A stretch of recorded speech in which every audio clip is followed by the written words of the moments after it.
Gourgue pour le groupe Les Indépendants pour 6 minutes.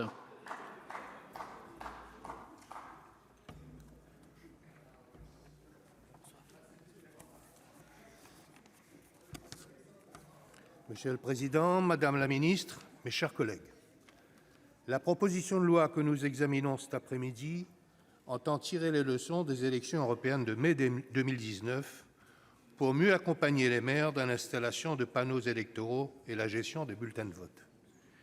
En effet, pour assurer l'égalité entre les candidats, les communes installent des panneaux électoraux pour l'ensemble des élections, sauf pour les élections sénatoriales, et doivent respecter à cet égard des règles très précises concernant la taille, l'ordre et l'emplacement de ces panneaux.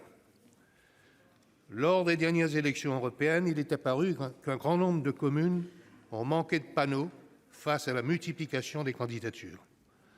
En effet, 34 listes de candidats se sont présentées, soit 13 de plus qu'en 1999.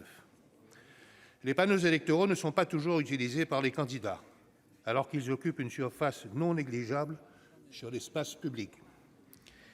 Certains candidats évitent d'imprimer des affiches, notamment parce qu'ils ne pensent pas atteindre le seuil de remboursement de leurs dépenses. Sur 34 listes de candidats aux élections européennes de mai 2019, seule une quinzaine aurait apposé des affiches sur la plupart de leurs panneaux électoraux. C'est pourquoi cette proposition de loi déposée par notre collègue Emmanuel Capus entend apporter des réponses pratiques à des problèmes constatés au sein de nos territoires. Aussi, pour rationaliser l'utilisation des panneaux électoraux pour l'ensemble des scrutins, l'article 1er de la proposition de loi prévoit 2 dispositifs. Le premier dispositif vise à faciliter l'organisation du scrutin en renforçant la visibilité des communes. Il s'inspire du droit applicable aux élections municipales dans les communes de moins de 1 000 habitants. Désormais, les candidats devraient préciser dans leur déclaration de candidature s'ils souhaitent ou non utiliser des panneaux électoraux. Ces derniers seraient installés à la demande des candidats et non plus de manière systématique. Le texte prévoit également un dispositif de sanction. Si un candidat réserve des panneaux sans y apposer d'affiche, il devra rembourser à la commune les frais d'établissement de ces emplacements, dans des conditions fixées par décret en Conseil d'État.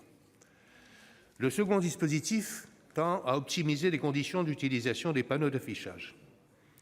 Un décret en Conseil d'État fixerait le nombre et les dimensions des affiches que chaque candidat pourrait apposer sur les panneaux électoraux.